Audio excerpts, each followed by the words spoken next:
I don't want to be the cause for anybody's divorce, but I mean, He used to tell me all the time, man, I wish I lived down the street from you.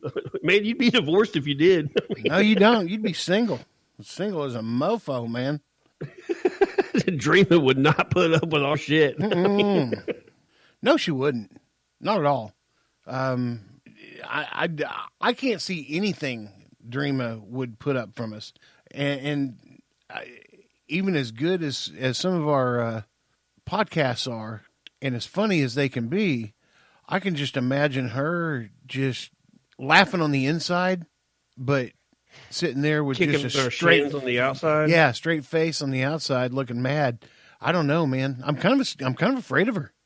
Well, here, in our defense, like we know people that are married to women that we kind of toe the line around. We clean it up and we kind of put on, our manners. That doesn't cause any problems for anybody. It's the shenanigans that you and I get into by ourselves that the wives seem to have a problem with. No, it's true, because we can show up and I don't know if you'll like this analogy or not, but put on our verbal suit and tie. Yeah, you know what I mean. Yeah, exactly. Our verbal suit and tie, where we're just acting normal, but then somewhere along the line that night, somehow we always take off the tie, and then shit gets real. I'll tell you this: I was recently involved in a conversation with somebody that has attended Rocklahoma before. Mm-hmm. And she was explaining to me that she didn't hit the campgrounds, but she heard that the campgrounds were just debauchery. Right. And then she talked about how the only thing that she really was exposed to at the campground was a said stripper pole. And I was like, yeah, there's quite a few. There's quite a few stripper poles out there. Oh, it becomes very apparent in the description which one she's talking about. Would that be the one with the shower head coming out of the top of it? Yeah. So that would be my camp. He's like, and these crazy motherfuckers. I'm like, oh yeah, that was us that year. Yep, that was. And you know what? That was the only year I had the shower head in the stripper pole. Which I want to tell you, if I haven't told you, you're very impressive. The amount of engineering that went into that you pulled that off was super. Thanks, sir. It's not real hard. You put a tube inside of a tube and pump water through it. That's by how you did it. I mean, I want that to be your legacy out there. Yeah, but I mean, the pump's hooked up to power and hooked up to a 300-gallon water tank. And so I'm like, well, how am I going to control this? So I got one of those outlets that has a remote control to it, and I can carry that remote control in my pocket.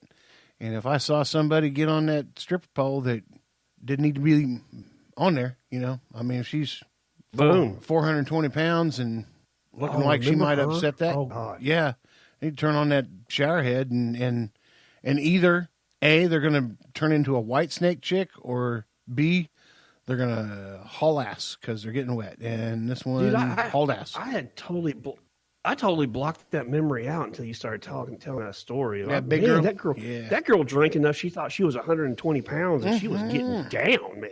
Mm-hmm. I can see that pole flex. A whole lot of women shaking and breaking. Shaking and breaking, man. She was good. I ain't kidding you, dude. This stuff was, I think the wall on it's, I think it's 185 thousandths. It's pretty thick. But it's chromoly. Like what roll cage is, it's actually a roll cage tube. Well, I mean, and she put it to the test. Yeah, she was flexing it. And I'm like, hey, I'm all for body positive, but if you're gonna be that, I love big girls. I'm just saying, if you're gonna be that positive about that body, just go do it in your own camp. I mean, geez, I did not need to see all of that.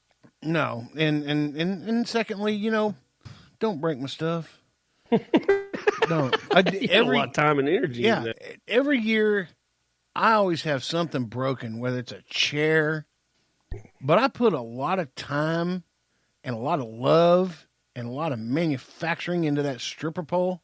I mean, this is a stripper pole with a wooden base that sits on the ground that I have to anchor into the ground to keep it from tipping over. And, it was not easy trying to figure out how I was going to do that. There's some engineering that went into it, and I just don't need somebody toppling it over. And secondly, if that thing toppled over and she's hanging onto that pole while it tops over, it's going to bang her in the head. Then we got a lawsuit. Sure as days long. Yeah, she's going to have a concussion, or it could kill her. I mean, who knows? But regardless, thanks to everybody who came to Camp Effery. It's spelled Fuckery. Sounds like fuckery. It rhymes with it. Right, pretty much rhymes with it too. Yeah. But no more.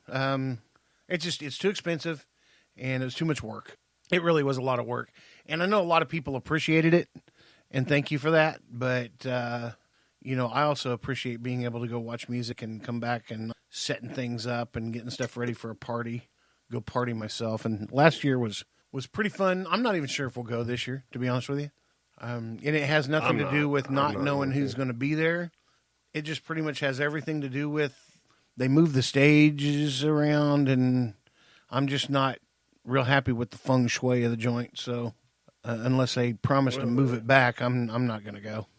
I would rather stay back. Segue us into a pee break. A pee break? Yeah, segue us into one. Okay.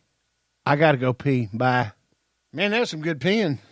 I'll tell you what, I'd have won an Olympic medal for it. Yeah, I need to get the Guinness Book of World Records out, because I swear the older I get, the longer I pee. I'll guarantee you I'm at least 90 seconds. I'll give you a run for your money. I'll guarantee you that. Good. Well, and you're older than me. Maybe we ought to stand side by side and we can drink the same amount of fluid in the same amount of time. We've stood side by side and peed before. Yeah. So somebody in that group actually liked it, too. That was funny. Oh, hey. So here, you made the statement, I don't know, a couple episodes ago. We were talking about Generation X and this generation, baby boomers and all that. Yeah. And you made the statement that you're not in any of them. And you're wrong, my friend. You are actually in Generation X. Am I really? Yeah. That's not a bad thing. No, but that's real talk. Because after you said that, I just kept kicking that around my... that's interesting, because I didn't think you were either. I was like, No, I stand... Well, I stand corrected. You're drinking the Gatorade. You're all being healthy drinking. Yeah, you do stand corrected, and so do I. But me and you are the same. That's cool. I'm happy about that. At least you can identify as that. I know. I can identify as Generation XY chromosome. Yeah, exactly. Yeah, man. I'll be XY chromosome. You know what? Over there hydrating, drinking Gatorade. I'm over here dehydrating, drinking PBR. Speaking of dehydrated, yeah. Because you get that way in Vegas a lot. A, it's hot as hell. And B, it's all concrete. So when you walk from one place... And you can drink in public there. Yeah, you can. Nobody ever drinks Gatorade in Las Vegas. Nope. Their Gatorade there is called, I think, a whiskey and Coke. But anyways, Las Vegas has adopted a ban on sleeping/camping on the streets and sidewalks. Now, Democrats are up in arms about this. What are the homeless going to do? What are the homeless going to do? You know what? Which is obviously the reason they passed that, right? Right. Take your homeless, put them on a bus, take them to your place in San Francisco, and let them do their thing in your town. So they're really upset about that? Yeah. Yeah. So they think every place should be like San Francisco, where the homeless are shitting on the streets and shooting dope in front of your kids? Yeah, and they give you needles for it? Yeah. Well, I mean, that's not an exaggeration. If you guys don't believe that, look that up. I mean, they literally defecated in the streets, and they think that we should just leave that, let them. Shitting There's in the tourists, the though, streets. that get drunk, and you got tourists that are getting drunk and passing out for a little pick-me-up on the streets. What's it going to do? Yeah, I don't. They do that all the time in New Orleans. So, I'm not kidding you, dude.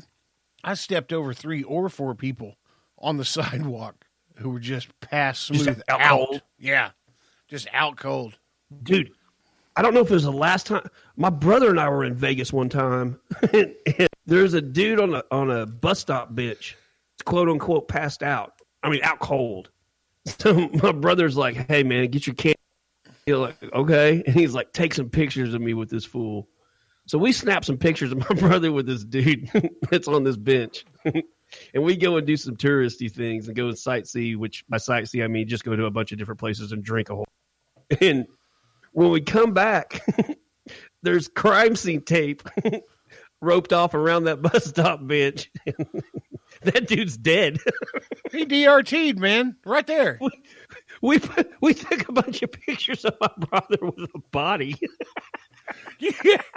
You know, if you'd have found out that he was dead before the crime scene tape and all that mess, you could have just like one arm over your shoulders and one arm over your brother's shoulders, like Weekend at Bernie's. Like, yeah, that's what I can really say. It's like Weekend at Bernie's going down, dude. Yeah, say hi, Ralph. My brother you didn't get freaked out by much, but he was like, "Oh, dude, I take a bunch of pictures with a dead guy." That's fucking funny. Yeah, because the pictures that you take or that you want to take is like you get back behind the bench and you pull your dick out and you like lay it on his forehead. Yeah. Stand like right by his mouth. Oh and my God, man. Hump back and forth, take a video of this. Later, he's like, "I kind of feel bad. There's nothing to feel bad about now, man." Like, reach down and grab his hand and like put it around your stuff, and then you just like go backwards and forwards in his hand. Come to find out, the son of a bitch is dead. This took a left turn I wasn't expecting. Well, no, I mean I'm just thinking like, okay, what would frat boy Brett do? That Donnie looks like somebody slapped him in the face with a frying pan. Well, they did. Otherwise, he wouldn't be wearing white. He's got the most blank look on his face. Oh man, I tell you, dude. Yeah, that's good. That was a good trip. That was a fun trip. Because I mean, I've done that as recent as Thursday, Rocklahoma. I did that to a buddy at Rocklahoma. He passed out, and I put my dick on his forehead. Got a picture, and yeah, it's a pretty famous picture too. There's a lot of people that have that picture, and if we ever make it big, that picture is going to surface everywhere. I don't care if it does. I'm proud of my junk, so